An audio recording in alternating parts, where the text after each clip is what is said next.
So బౌద్ధుల విద్యా విధానం బౌద్ధుల విద్యా విధానం చూసుకుంటే హిందూ మతంపై తిరుగుబాటు చేసి 6వ శతాబ్దంలో బౌద్ధ విద్యా విధానాన్ని బౌద్ధ మతం ద్వారా గౌతమ బుద్ధుడు స్టార్ట్ చేశాడు.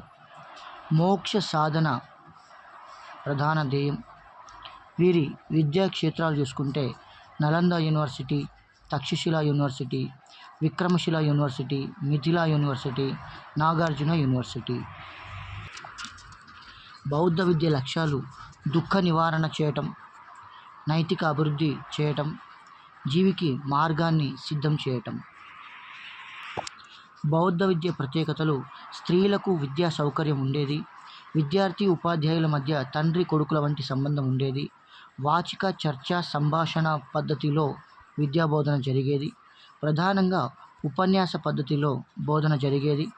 విద్యకు ఒక వ్యవస్థా రూపాన్ని ఆపాదించింది. ఆరామాల్లో, మఠాల్లో విద్యా బోధన జరిగేది. బౌద్ధ విద్య ముఖ్య అంశాలు చూసుకుంటే గురువులుగా బౌద్ధ భిక్షువులు మాత్రమే ఉండేవాళ్ళు. వీరి విద్యా కేంద్రాలు ఆశ్రమాలు లేదా మఠాలు, ఘటికలు, విహారాలు అని చెప్తాం. బౌద్ధ విద్య అధ్యయన కనీస వయస్సు 8 సంవత్సరాలు. బౌద్ధ విద్య అక్షరాభ్యాసాన్ని పబ్బజ్జ అని పిలిచేవారు. బౌద్ధ విద్య శిష్యరికం పొందే శిష్యుల్ని సమనేరులు అని పిలిచేవారు. వెరీ ఇంపార్టెంట్ అండి ఇది. బౌద్ధ విద్యా కాలం 12 సంవత్సరాలు. 20 సంవత్సరాలకి ఈ విద్య పూర్తి అవుతుంది. ఓకేనా. సో బౌద్ధ విద్యలో చివరి రోజును కాన్వకేషన్ అనే ఉత్సవం జరుపుతారు. దీన్నే ఉపసంపదగా జరుపుతారు. వీరి బోధనా భాషలు చూసుకుంటే పాళీ భాష, సంస్కృత భాష.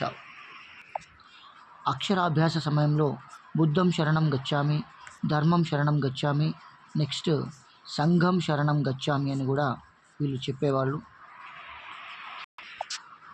బౌద్ధుల బోధన అంశాలు చూసుకుంటే తత్వశాస్త్రం, మ్యాథమెటిక్స్ అదే ఆర్థమెటిక్స్, వ్యాపారం, వ్యవసాయం, ఆయుర్వేదం, చేతి వృత్తులు, శిల్పకళ, సంగీతం, మార్షల్ ఆర్ట్స్. స్పెషల్గా మార్షల్ ఆర్ట్స్ మీద ఎక్కువ ఫోకస్ చేసేవాళ్ళు. వీరి బోధనా పద్ధతి ఉపన్యాస పద్ధతి, తర్వాత ప్రశ్న సమాధాన పద్ధతి, సంవాద పద్ధతిలో కూడా ఉండేదన్నట్టు. బౌద్ధ విద్యా విధానం ప్రకారం విద్య సంస్కృతిని ఒక తరం నుంచి వేరొక తరానికి అందించేటటువంటి శాస్త్రంగా చెప్తాం. బుద్ధుని బోధనలు త్రిపీఠకాలుగా ప్రచురించడం జరిగింది. దీనిలో 3 పార్ట్స్ ఉంటాయి. మొదటిది వినయ పీఠకం, రెండవది శుద్ధ పీఠకం, మూడవది అభిధమ్మ పీఠకం. బుద్ధుని అష్టాంగ మార్గాలు: సమ్యక్ దృష్టి, సమ్యక్ సంకల్పం, సమ్యక్ వాక్కు, సమ్యక్ కర్మ లేదా క్రియ, సమ్యక్ జీవనం, సమ్యక్ వ్యాయామం, సమ్యక్ సమాధి, సమ్యక్ స్మృతి. ఇవి బుద్ధుని యొక్క అష్టాంగ మార్గాలు.